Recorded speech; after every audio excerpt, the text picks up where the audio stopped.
Hola, buenas noches, yo soy Beto Ortiz y aquí comienza Beto a Saber, su dominical de todas las noches.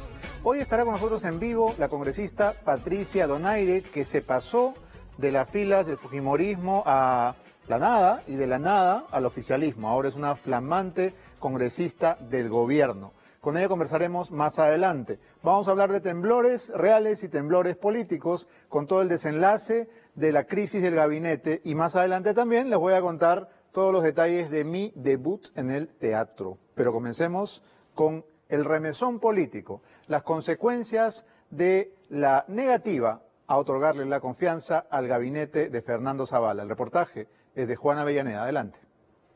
Anoche, el Pleno del Congreso de la República decidió no dar la confianza que el presidente del Consejo de Ministros había solicitado. Dicha decisión, aunque no me agrada, se ajusta al orden democrático y la respeto. La tierra sigue temblando, pero anoche, minutos después de las 12, ocurrió un terremoto en Palacio de Gobierno, luego de que el Congreso rechazó la cuestión de confianza planteada por el ex premier Fernando Zavala. Estamos gobernados por pulpines, estamos gobernados por estudiantes, aprendices, practicantes. No ha sido aprobada la cuestión de confianza planteada. Con 77 votos en contra, 22 a favor y 16 abstenciones, Zavala fue enviado a su casa. De la bancada de Fuerza Popular, solo Kenji Fujimori votó a favor de la continuidad del ex premier. Tras la votación, el destituido presidente del Consejo de Ministros, quien quiso evitar la censura a la ministra de Educación Marilú Martens, se pronunció de inmediato en su cuenta de Twitter. El presidente ha sacado el pecho y ha sacado la carta por la ministra que ha tenido en todo su régimen la menor aprobación. Yo no sé hasta qué punto la jugada del presidente ha sido una jugada positiva para él. Él no está en condiciones ni parlamentarias, ni electorales, ni sociales para, digamos, tener una confrontación con el Congreso. Si hubiese sido voto de confianza, diríamos que una medida audaz, acertada, porque ganó. Pero como le han negado el voto de confianza, diríamos que es una medida política equivocada, porque al final se ha terminado perdiendo soga y cabra, ¿no? En un breve mensaje a la nación, el presidente de la República afirmó que no retrocederá en sus reformas de Estado y aseguró que este domingo presentará a su nuevo gabinete. Ciudadanos, tengan la certeza de que seguiremos trabajando con el mismo espíritu en lo que nos propusimos desde el primer día que asumí la presidencia: mejorar la calidad de vida de todos los peruanos. Lo que todavía es incierto es si PPK reciclará a algunos de sus ministros o si cederá a las peticiones del Congreso, quienes piden a gritos un gabinete más político. Ningún ministro del gabinete Zavala debería formar parte del nuevo gabinete que el presidente está conformando en este momento. De lo contrario, ¿sería una provocación al Congreso? Definitivamente me queda claro que es una provocación para disolver el Congreso. Creo que el presidente no termina de querer, no termina de convencerse que lo que tiene que liderar es un país y no una empresa. Para el presidente del Congreso, Luis Galarreta, ningún ministro del gabinete Zavala podría repetir el plato. Sin embargo, este pedido es anticonstitucional. Bueno, quien designa a los ministros es el presidente de la República conforme lo establece la Constitución, no hay duda. Los ministros son designados por el presidente de la República. El Congreso de la República no tiene atribución constitucional para decirle nombra a estos y no a los otros, o a decirle a estos no los nombra. En su primer año de gobierno, rodaron las cabezas de varios de sus ministros: Saavedra, González, Vizcarra y Torne. A la lista se unió su mano derecha, Fernando Zavala. Con su salida, el presidente elegirá un nuevo gabinete que ya no podrá ser censurado, pues eso implicaría el cierre del Congreso. Yo creo que esa hipótesis no se da jamás, porque el Congreso no se va a autoincinerar, no se van a disparar los pies. Sería un jaraquí político para el Congreso y para el presidente. Sería un pierde-pierde, donde nadie ganaría. Al mandatario le quedan 48 horas para resolver esta crisis política, para decidir quién se queda y quién se va, y para jugar su última carta en este juego de tronos. ¿Terminará el presidente Pedro Pablo Kuczynski su mandato? Esa es una buena pregunta y la verdad no sabría responderla. El presidente ha movido tan mal sus cartas en este año, ¿no es cierto? El presidente ha, digamos, usado esta carta de tan mala manera, sin ningún respaldo, que al presidente yo ya no le veo reflejos políticos, ni siquiera una estructura, digamos, mental en el sentido de cómo abordar las crisis. Agradezco de todo corazón a Fernando Zavala y a su gabinete, a los congresistas de nuestro partido y a otros con los que compartimos principios que van más allá de los meros colores políticos. Bueno, la verdad, una crisis innecesaria porque el Congreso, y muy especialmente la mayoría fujimorista en el Congreso, optó por una salida extrema cuando no era para tanto. Y esto lo ha dicho hace un momento el congresista Jorge del Castillo. Tenían una bala de plata, ¿no? Una de 2 balas de plata, ya gastaron una, y la verdad es que no era para tanto, porque ahora se ponen en una encrucijada en la cual a la siguiente oportunidad que censure un gabinete, el Congreso puede ser disuelto. Y parece que se han dado cuenta del error, porque Galarreta ha dicho hoy que no se va a poder poner a ninguno de los ministros anteriores en el nuevo gabinete. ¿Y qué constitución ha leído el señor Galarreta? ¿En qué parte está? ¿En qué artículo y en qué inciso? Eso es una interpretación auténticamente arbitraria, porque en ninguna parte de la ley dice eso. El único que no debería estar nuevamente en el gabinete, por una cuestión simplemente de no agitar más ese avispero, es el propio Zavala, ¿no? Pero después los demás pueden volver a su propia cartera o a otra. En realidad, la potestad está 100% en manos del presidente de la República, y en eso creo que ya ponerse a hacer interpretaciones esotéricas es algo que espero hayamos dejado los peruanos en la década de los 90, ¿verdad? O en el año 2000 como máximo. Ya no estamos para ese tipo de fumadas. En fin, vámonos ahora a otro de los grandes reportajes a los que Álamo Pérez Luna nos tiene acostumbrados. Hoy nos presenta uno sobre las mujeres de Sendero Luminoso. ¿Por qué es que el cachetón Abimael Guzmán escogía a determinadas féminas para los roles más estratégicos y más sanguinarios en su organización criminal? Adelante. Las mujeres siempre tuvieron una participación protagónica en Sendero Luminoso. Abimael Guzmán se apoyaba firmemente en su esposa Augusta Latorre, la camarada Nora, y en Elena Iparraguirre, la camarada Miriam, quien según fuentes bien informadas, antes de la muerte de Nora, ya era mujer de Abimael.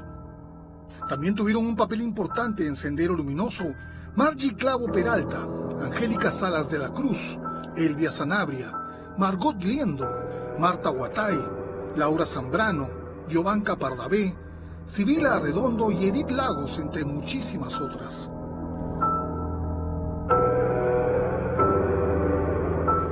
Augusta Latorre Carrasco, la primera esposa de Abimael Guzmán, formó parte de Sendero los últimos 25 años de su vida.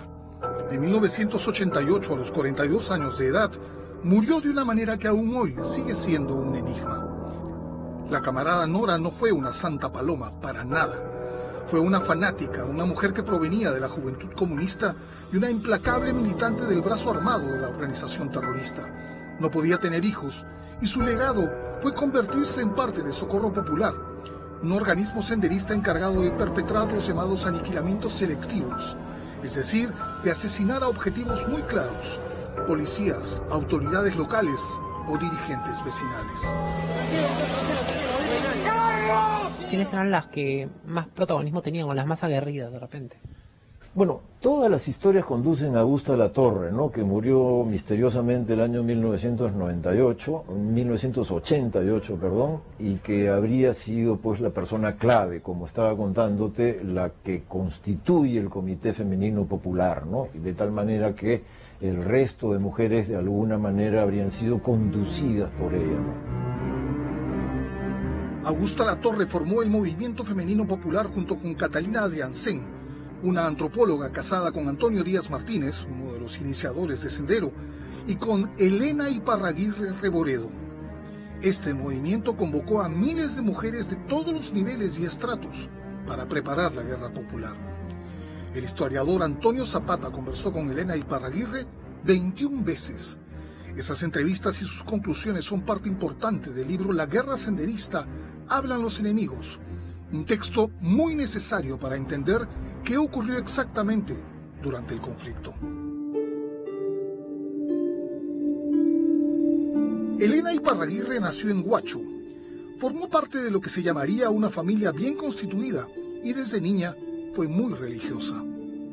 En Huacho fue un colegio de monjas más bien religiosas y me parece que ahí formó una fuerte impronta religiosa que va a ser decisiva en su vida.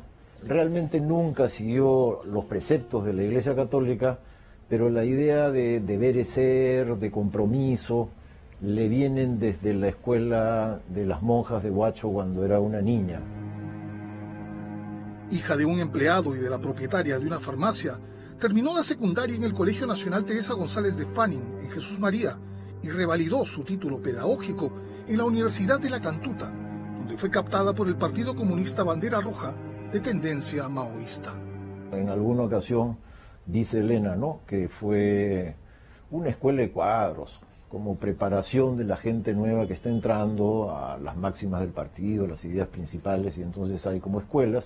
En una de esas escuelas, en los años 60, habría conocido a Abimael Guzmán. Elena se casó muy joven, vivió en París un corto tiempo y tuvo 2 hijos. Trabajaba como profesora y se compró una casa en la residencial Santa Cruz, en San Isidro. A fines de los años 70, abandonó a su familia para entregarse a Sendero Luminoso y la lucha armada. Cuando empezó la guerra ya se habían separado y él se llevó a sus hijos a vivir al Canadá. Entiendo que trabajó un montón de años en el extranjero, su hijo mayor vive en Francia, en fin, la familia ya tuvo otra vida, ¿no? La mayoría de las integrantes del movimiento femenino popular eran indígenas, andinas y mestizas, y usaban muy bien las armas y los explosivos. Ese escuadrón femenino arrasaba poblados enteros y perpetraba atentados en las ciudades. Elena acabará promovida al máximo organismo de dirección que tenía Sendero, que se llamaba el Comité Permanente, integrado por 3 personas, Abimael Guzmán, el gran líder, digamos, ¿no?, y Augusta Latorre, en ese entonces su esposa, y Elena, que pasa a ser como la tercera integrante del Comité Permanente. Me da la impresión que ella se ocupaba fundamentalmente de las labores de organización, algo así como que Abimael era un ideólogo que miraba un poco hacia el futuro, mientras la política propiamente dicha, la que sabía de la correlación de fuerzas, del posicionamiento, era Augusta, y la encargada de organización era Elena.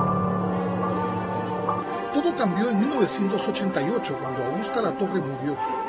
En ese momento, Elena Iparraguirre, la camarada Miriam, ocupó el segundo cargo más importante en su organización. Desde ese momento se convirtió en la única compañera personal de Abimael Guzmán y jugó un papel importantísimo en la guerra popular. Señor presidente, el problema de salud de mi esposo. Quiero dar a conocer que desde diciembre yo vengo pidiendo a las autoridades del INPE un médico de parte. ¿Por qué? Porque necesitamos saber, yo nunca he tenido un informe médico de su diagnóstico. Pido diagnóstico, pido que se me informe cuáles son las medicinas que necesita. A mí me las manda a pedir y yo se las tengo que llevar. Muy bien, muy bien. Hemos tenido... Yo pido que se certifique inmediatamente con la Junta de la Sala. Muy bien. Y que se le lleve a un hospital, porque lo que se necesita es determinar la causa. Muy bien acusada. Vamos a, ya, suficiente. Vamos a deliberar. Es que le estamos llevando suero hace más de 20 días. Durante su encierro, Elena Iparraguirre se casó con Abimael Guzmán. Como ya lo hemos dicho, al parecer lo hicieron simplemente para tener la posibilidad de tener visitas conyugales y poder estar juntos varias veces por semana. Puedo informar a toda la ciudadanía que el día de hoy, a las 9 de la mañana, se ha realizado el matrimonio civil entre los internos Rubén Manuel Abimael Guzmán Reynoso y la señora Elena Iparraguirre Reboreo. En este momento, hoy, ¿Elena Iparraguirre está arrepentida? Nadie mejor que el propio Antonio Zapata, que ha conversado muchas veces con ella, para saberlo. tanto, ella lo que cree es que la guerra se justifica, que la democracia no es ninguna solución y que el mundo es tan injusto que merece ser cambiado. Y esto lleva a la guerra. De tal manera que ella cree que lo que hizo estuvo bien. También piensa que en toda guerra hay víctimas, que es una consecuencia como colateral de una guerra. Ella se reafirma en que participó de la dirección de lo que interpreta como una gran gesta. Entonces, arrepentimiento político no hay. Elena Iparraguirre ha sido, junto con Augusta Latorre, la mujer más importante para Sendero Luminoso y su presidente Gonzalo. Y eso no es poca cosa. No hay que olvidar que las mujeres fueron designadas por Abimael Guzmán para que sean ellas las que le dieran el tiro de gracia, es decir, un balazo en la cabeza, a sus víctimas.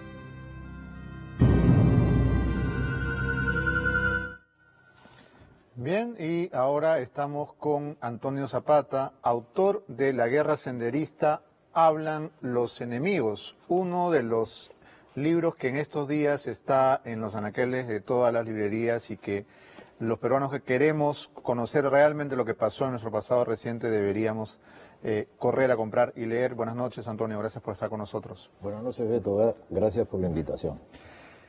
Tú has entrevistado a Elena Iparraguirre, dice aquí unas 13 veces, 21 veces, ¿cuántas veces? Dice 21 veces, he entrevistado un poco más, pero de 21 veces tengo registro, es decir que llegando a mi casa, después de conversar con ella, puse por escrito lo que habíamos hablado. ¿Cuál es la importancia de Elena? ¿Por qué decidiste que había que tanto que conversar con ella para poder escribir este libro?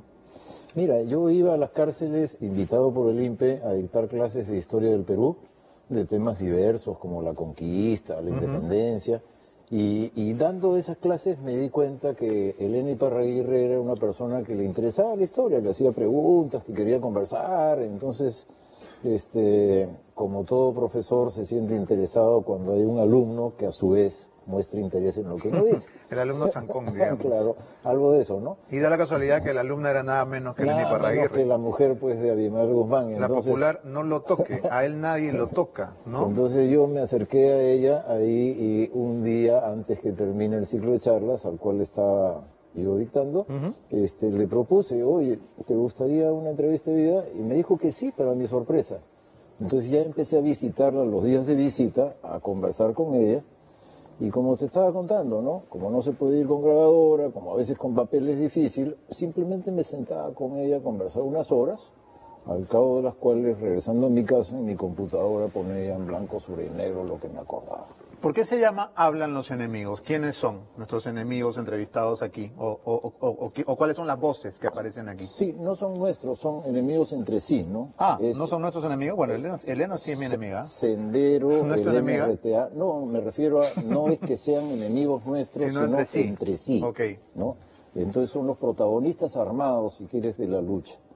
Mi apreciación es que la CBR hizo un gran informe adoptando el punto de vista de las víctimas y desde las víctimas razonando enjuicia críticamente a todos los actores armados. Posteriormente ellos, los actores armados, han ido contestándole y yo he ido recogiendo las versiones de los enemigos, de los protagonistas armados, Ejército, Marina, Policía, MRTA y Sendero. Yo pensaba que el título aludía a los senderistas solamente, pero nos estás explicando que a todos los actores de esta guerra, has dicho. ¿Era una guerra? Claro. ¿Sí? Sí, cuando la gente se mata con armas suele llamarse guerras. Claro, pero una guerra tiene reglas, ¿no? Y en este caso no había reglas. Mira, no creas, las guerras no tienen reglas. Normalmente saltan por los aires. La Convención de Ginebra, etcétera. Sí, sirven para ser violadas. ¿Sí? Me parece, ¿no? Basta conocer un poco la historia de las guerras, piensa en Yugoslavia, ¿no? Limpiezas étnicas. Lo que pasa es que a veces decirle guerra al terrorismo se convierte en un eufemismo, ¿no? Lo hace ver más presentable de lo que realmente fue. No creo en las batallas semánticas. La verdad es que tú puedes usar la palabra terrorismo, porque indudablemente lo hubo, y también la palabra guerra, porque no son como opuestas, ¿no? O sea, no es que guerra significa blanco, terrorismo significa negro, tengo que optar entre una y la otra. ¿Tú usas la palabra terrorista en tu libro? Sí, claro. por supuesto. Ninguna duda. Yo, como cuento por ahí, era muy amigo de María Elena Moyano, del grupo de Viva El Salvador, había trabajado años con Michel, y a Michel lo quisieron, a Ascueta Sí, lo quisieron hay que decirlo matar, porque ¿no? los jóvenes no recuerdan quién era. Bueno, a Ascueta lo quisieron matar y Sí, a claro. María Elena la mataron. Entonces, amigos personales sufren, son víctimas del terrorismo, ¿cómo no reconocerlo? Y a pesar de que se llama La Guerra Senderista, tú también has incluido un testimonio de Polay, del MRTA. Sí, más bien pequeño, porque como se llama La Guerra Senderista no era el foco, pero de todos modos recogí lo que Polay dice sobre Sendero, para que hubiera la opinión sobre Sendero del otro grupo armado. ¿Continúas dictando talleres en los penales? Bueno, algunos años. Este año pasado no, Ya pero normalmente lo hacía durante unos 10 o 15 años. Elena no va a poder leer este libro. Me parece que no los dejan entrar este tipo de libros a la cárcel. ¿No? ¿Qué ¿Alguien tipo le de contará? libro es este que no entra a la cárcel? Bueno, con esa, digamos así, rojo, Ya. Y con esas ese palabras. título, ¿no? Bueno, yo he dictado talleres también en el penal de Ancón. ¿Y qué tal? Muy bien, muy bien. Después me di gustaba? con la sorpresa de que los libros que yo llevaba estaban en el equipaje de Caracol. ¿Qué te parece? ¿Y quién es Caracol, perdón? ¿No sabes quién es Caracol? No. No te creo. Cuenta. Me estás bromeando. ¿En serio no sabes? En serio, que no sé, estoy Bueno, nos un tomaría poco largo despistado de rato. algunas cosas. No importa, es un delincuente más. No hace falta que leemos minutos de televisión. Ok. Antonio, voy a aprovechar que estás para recomendar no solo tu libro, sino 3 libros que están en este momento en las vitrinas de las librerías. Los 3 los recomiendo por igual. La Guerra Senderista de Antonio Zapata, Abimael de Humberto Jara y La Hora Final de Carlos Paredes. Todos los televidentes, especialmente los jóvenes que quieran conocer lo que realmente pasó, tienen que leer estos 3 libros, por favor, para que para que opinen sabiendo, no hablen por hablar. Gracias por haber venido esta noche con nosotros. Bien. Ahora vámonos a el teatro. Como ya les había anunciado, el 11 de octubre debuto en el Teatro Municipal. ¿Suena delirante? Sí, lo es. Vamos a ver la historia de esta pequeña locura. Adelante. El nombre Beto Ortiz es sinónimo de morbo. Escucharlo de inmediato genera polémica, miedo, amor, odio, admiración. Sí, pues, 2 palabras ocasionan todos estos sentimientos a la vez. Y el único que lo puede lograr es Humberto Martín Ortiz Pajuelo. Todos miramos. Todos pensamos cosas que nos avergüenzan. Digan la verdad, no tengan miedo de reconocerlo. Beto lo reconoce y lo contará todo. Usted se matará de risa, llorará con él, lo aborrecerá, lo querrá. El 11, 12 y 13 de octubre, en el Teatro Municipal, se subirá a una verdadera montaña rusa de emociones, de la mano del irónico periodista. Todos tenemos secretos que nunca compartiríamos en público. Hay ciertas cosas que no se pueden decir en televisión. ¿Qué cosa? No entiendo.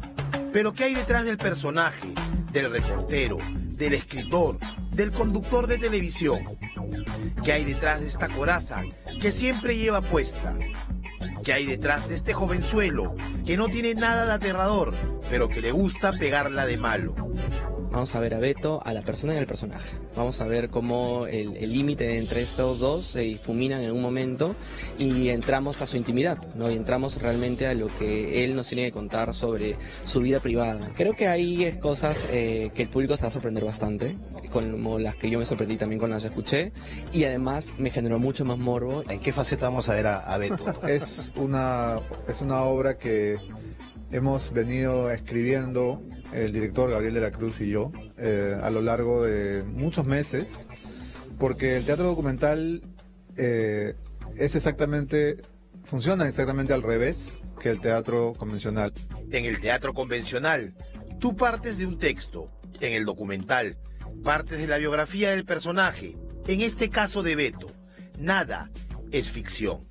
El Teatro Municipal se volverá a incendiar con las revelaciones de Beto, que exorcizará uno a uno sus demonios. Yo lo que voy a hacer es contarles episodios de mi vida, ¿no? Que parece que ha sido un poco agitada, ¿no? Un poco asalto de mata. Y vamos a hablar de temas, pues, que creo que pueden generar la identificación o el rechazo. Y sí que ha tenido una vida agitada. Me detectaron hipotiroidismo y subía 6 kilos al mes. El uniforme de abril ya no me quedaba en julio. Todo el mundo me jodía. ¿Qué no me decían? Panetón de tropa, tapón de piscina, cocoroco de ballena. Y la clásica, IBM, inmensa bola de manteca.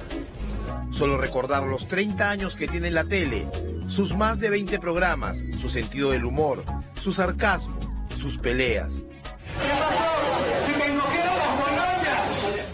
Y sus excesos nos dan una idea de lo que será su debut como actor en el teatro.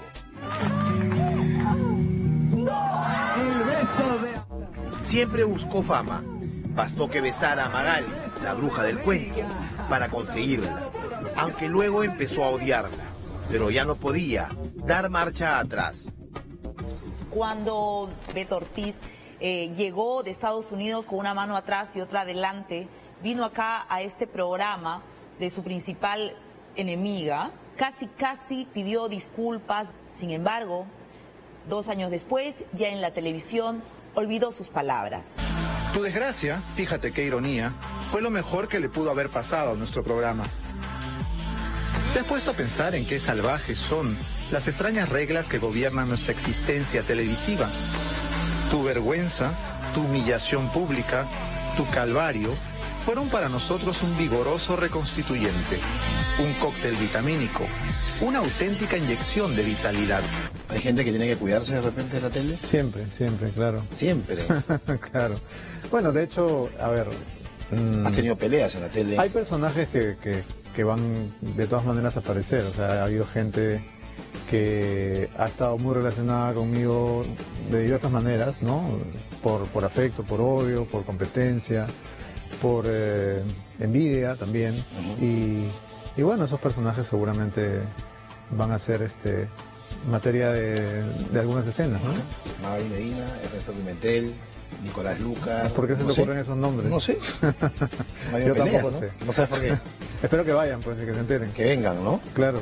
Porque va a ser acá en el municipal. Sí, verdad. Sí, no soy muy consciente de eso todavía. Le estoy dando la espalda a la realidad. Pero sí, espero que vengan. Pero tienen que comprar su entrada, no los voy a invitar. Caminan conmigo. Ha sido el más malo de la pantalla. Ha sido el rey. Y ese poder le dio licencia también para bailar.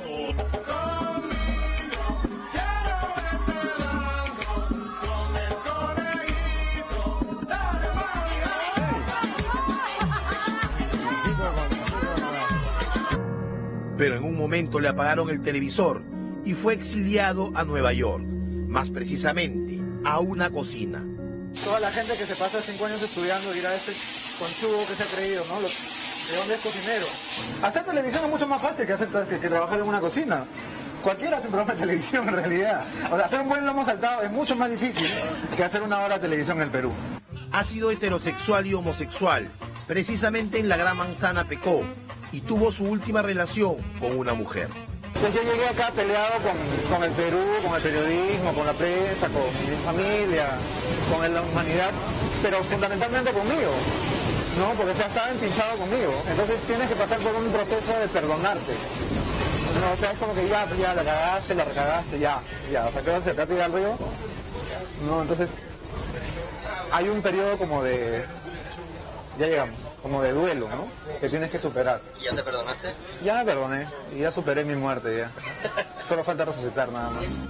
Después de 4 años resucitó y regresó al Perú, a la televisión, e incluso su primera incursión en el cine, con la película Takada, de Aldo Miyashiro. Buenas. Buenos días.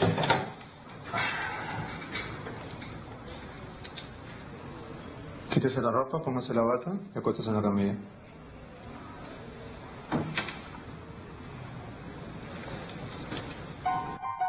Y de la pantalla grande llega al teatro, y no a cualquier teatro. Llega al Municipal, con morbo. En la época de la prensa chicha de Montesinos, en todos esos diarios que se llamaban El Tío, La Chuchi, El Chino, El Ajá, en todos esos periódicos de mierda perdí mi nombre. ¿Por qué? Porque me decían chabón. Por la canción de Los Sultanes y porque seguramente la gente que no ha podido ir a Argentina, ni siquiera por tierra, cree que chabón significa maricón, cuando en realidad significa muchacho. Beto, primero reportero, conductor de televisión, has bailado en realities y ahora actor. Has probado de todo. Bueno, eso tiene doble sentido, ¿no? Peligroso. Por alguna razón, el hecho de estar aquí en el Teatro Municipal y ver esa cantidad de butacas y palcos y galerías me pone súper nervioso. O sea, es como que otra atmósfera, ¿no? Realmente sientes que estás entrando a un templo al que no perteneces. Beto no pertenece a este templo, pero ha entrado por la puerta grande. Vas a desnudar completamente. Eso me va a ahuyentar al público, no lo digas. Me voy a desnudar mi espíritu, si quieres. Es inteligente pero a la vez sensible, instruido pero mordaz. Muchos dicen que es antipático, pero también carismático e interesante. ¿Intimidan esta cantidad de luces? Intimida todo, intimida el tamaño del escenario que te puede devorar, intimida que sea el teatro más importante del Perú. La verdad es que no sé en lo que me he metido, ¿no? Pero ya estamos dentro. De acá a Broadway. Directamente. Tiembla Marcos Zunino. Y que tiemblen los políticos, porque en Morbo nadie se salvará. ¿Los políticos también estarán en esta hora? ¿Lo mencionarás? Sin duda, claro. De hecho, vamos a intentar incorporar las redes sociales al teatro. Así que vamos a hacerles un poco de bullying a los políticos en las redes durante la obra. Más que en la tele. Más, claro, porque como es una obra para adultos, podemos tomarnos algunas libertades. Les damos un adelanto de las cosas que le agradan a Beto y no se sabe. Lógico, lo más suavecito. A Beto le gusta quitarle la fruta confitada al panetón, comer la última cucharada del pesiduri, le gusta la punta del baguette y reventar una por una las burbujitas del plástico del embalaje. Lo fuerte, lo hot, lo salvaje, lo conocerá en el Teatro Municipal. En principio en este teatro van a ser 3. Es miércoles 11, jueves 12 y viernes 13 de octubre. Ya llenar este teatro 3 veces ya es un desafío enorme, ¿no? Si nos va bien, pues podemos atender contratos de provincias, iniciar las giras, actuaciones en colegios, no sé, pues, ¿no? Iniciar un programa, claro, ir a despedida de solteros, no sé. 1000 personas en verdad que vamos a ver. Sí, no quiero saber, no me estreses con eso. Suficiente tengo con el rating como para preocuparme ahora de vender boletos.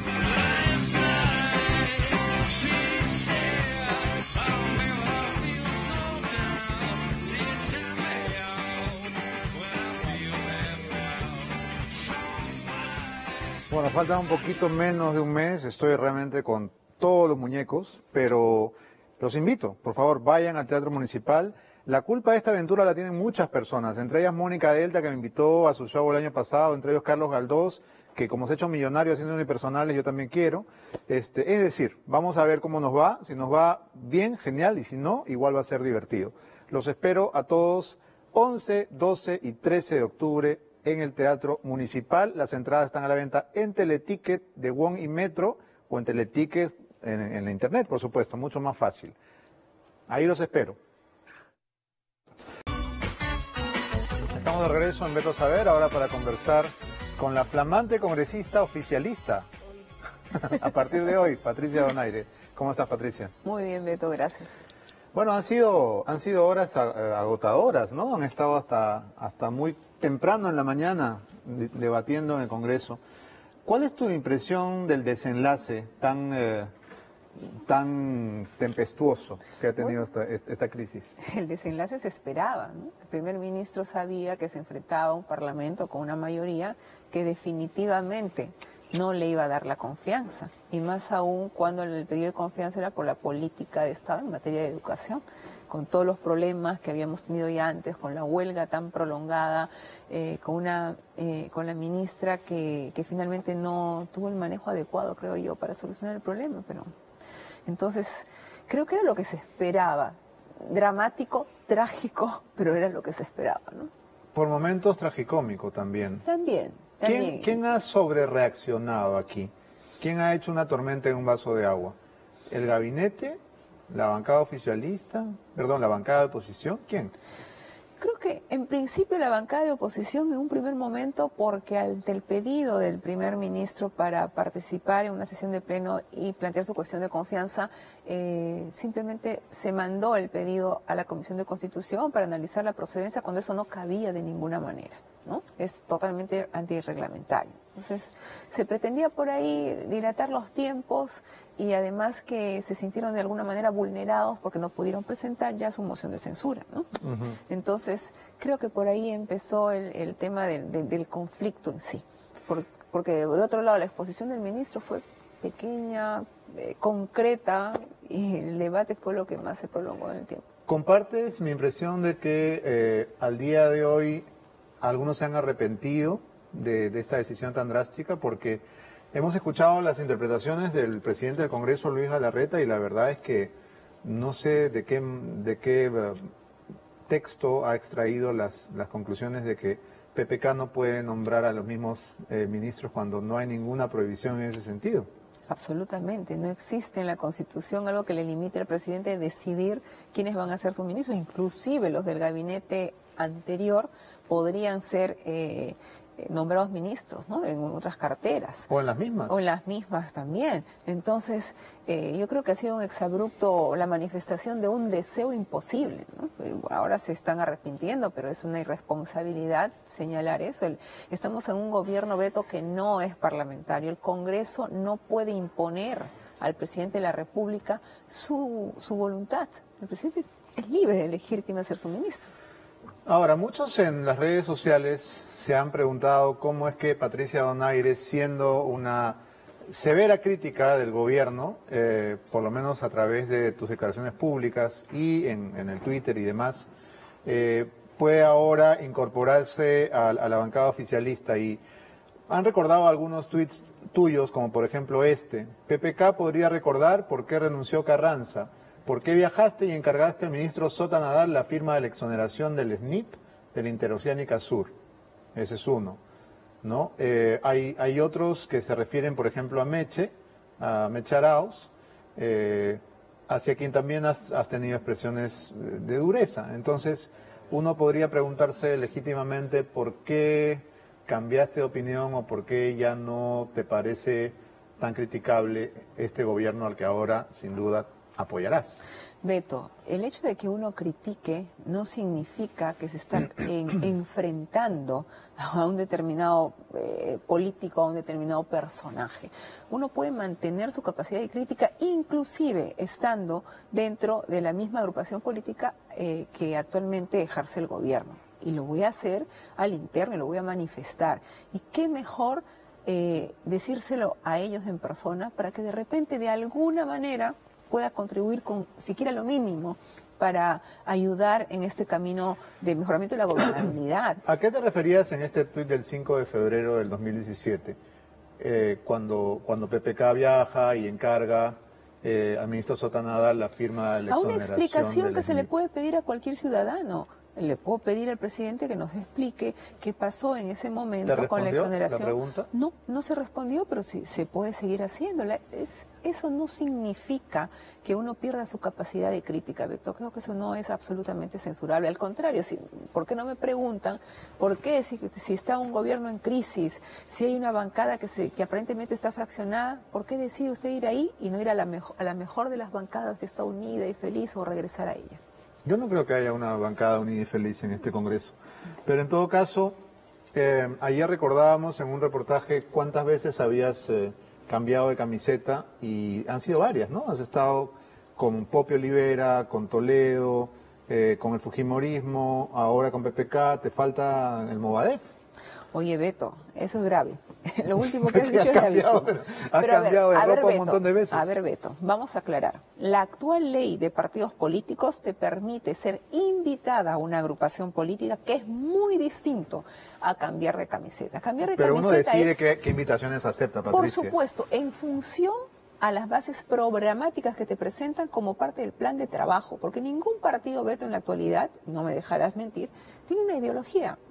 Si todos estuviéramos alrededor... ¿Ningún partido tiene una ideología? De los actuales, bueno, vamos salvando. Eso Acción es un Popular, tuit, ¿lo puedo tuitear? Acción Popular... Es buenaza tu frase. Pero escúchame, Ningún partido la propia Úrsula Letona, tiene en una entrevista del Comercio, ha reconocido que Fuerza Popular está recién construyendo su ideología.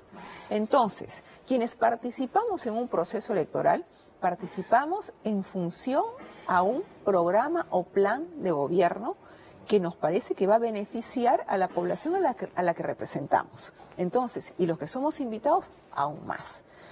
Por eso es la importancia de formar partidos sólidos con afiliados verdaderos, Beto. Pero ahora, ¿cómo hace el votante el votante naranja que confía en ti y ahora se siente... ¿Y por qué decir necesariamente que fue el votante naranja? Porque cuando tú ibas con la lista de Keiko. Tenemos un sistema de elección que no nos permite discernir, Beto, realmente cómo es que sales elegido. Si te elige el voto preferencial o te elige finalmente la cifra repartidora. Pero uno vota por un partido, Patricia. Sí, pero escúchame, por ejemplo en mi caso, en la elección anterior yo tuve 25.000 votos, ahora lo tengo 27, ahora tuve 27.000 y salí elegida. Entonces, cuando a mí me dicen, sí, reconoce que por ti han votado por ser naranja, yo les diría que no necesariamente. Hay personas que hasta han cruzado voto, Beto, pero en fin. Pero eso ha dicho Kenji, ¿no? Kenji dijo, así es. El voto de ustedes se lo den a mi padre. Así es. Entonces, ¿Tú sientes que le des tus votos a Alberto Fujimori? No necesariamente, ¿no? Quizás de algunos electores puede ser, pero nosotros no podemos pues discriminar a ver quiénes fueron y quiénes no. Claro. Ese es uno de los problemas y defectos de nuestro actual sistema de elección. ¿Hay que corregirlo? Sí, hay que corregirlo. Beto. ¿Kenji debió irse de la bancada ayer? Yo creo que sí. Kenji debió tomar esa decisión. ¿Lo pensó? No lo sé, supongo que hay una cierta incomodidad en él. Y yo creo que a Kenji le cuesta renunciar porque él siente que él ha formado el partido político, él ha contribuido con la recolección de firmas y es difícil pues que uno deje a alguien a quien considera un hijo, ¿no? ¿Tú crees que Kenji siente que el partido es su hijo? También. ¿O él como hijo está obedeciendo lo que el papá le dice? Bueno, escucha mucho a su padre. De lo que puedo dar fe es que es y todos nosotros creo es obvio que es un buen hijo, ¿no? Y quien es un buen hijo pues hace las cosas también siguiendo las indicaciones de su padre. Bueno, te deseo mucha suerte en tu nueva casa. Yo he cambiado de canal también con la facilidad con que tú has cambiado de camiseta, o sea que no tengo autoridad moral Beto, para... de lo que no he cambiado es de principios. La línea es recta, Beto, en cuanto a principios y a convicciones. Pero que Olivera, PPK y Toledo es como la chicha, la limonada y la chicha canera. Sí, bueno. ¿No? No he tenido la oportunidad de poder demostrar en un primer congreso en el que tuve un año de las cosas que se pueden hacer. Sin embargo, creo que en la lucha contra la corrupción lo hicimos. Necesitamos que les vaya bien en el Congreso. A todos, Beto. A todos. Muchas gracias por haber estado con nosotros. Metro está de aniversario y sortea cada día un auto. Son 30 autos, 0 kilómetros y el ganador de hoy es... Estamos de regreso y antes de terminar tengo algunos datitos calientes, sin confirmar, como diría la colega Magali. Me los ha pasado un amigo cuya identidad no puedo revelar. El primer trascendido sería que Fernando Zavala se quedaría en el gabinete en la cartera de Economía y Finanzas, con lo cual ya ahí hay un poquito de provocación, ¿no? Porque si la puntería estaba en Zavala no se va o no se iría para continuar con el condicional. Luego me informan que la flamante primera ministra sería nada menos que Meche Arauz. Meche Arauz estaría entonces en la PCM. Me dicen también que Martín Vizcarra, que ya tenía sus credenciales para embajador del Perú en Canadá, decidió continuar con su trámite e irse a la fría Canadá porque tiene cierta rivalidad con Zavala y Zavala se queda. Luego tenemos algunos nombres que no nos suenan mucho, la verdad. Ustedes cuéntenos si los conocen. El nombre que se barajaría para la cartera de Educación es el de Martín D'Alessio. Les confieso, no tengo idea quién será el señor D'Alessio. Ya nos enteraremos. En la cartera de Justicia sale Marisol Perestello, entra Enrique Mendoza, que fuera presidente del Poder Judicial. Entraría, sigo hablando en condicional. Y finalmente, en salud, entraría un señor, doctor, al parecer neurólogo, Hugo Díaz, que sería el nuevo ministro de Salud. En todo caso, a todos ellos, de confirmarse que son los nuevos nombres, les deseamos la mejor suerte y que les vaya mejor que a sus antecesores. ¿Algo más? Sí, algo más. La Asociación Peruana de la Enfermedad de Alzheimer y otras demencias está dictando un curso titulado Mejorando el cuidado del adulto mayor. A todos aquellos que tienen en casa a un paciente de Alzheimer, este curso se va a dictar los días 18 y 19 de septiembre en el auditorio Augusto B. Leguía del Parque de la Amistad en Surco. Los informes están en ese teléfono 993-006-829. Es una actividad que cuenta con médicos de Uruguay, Venezuela y de diversos países para mejorar el cuidado a las personas con el mal de Alzheimer. Nosotros nos despedimos y será hasta el lunes, ¿no? Qué bueno. Buen fin de semana, hagan su mochila de emergencia, cuidado con los temblores.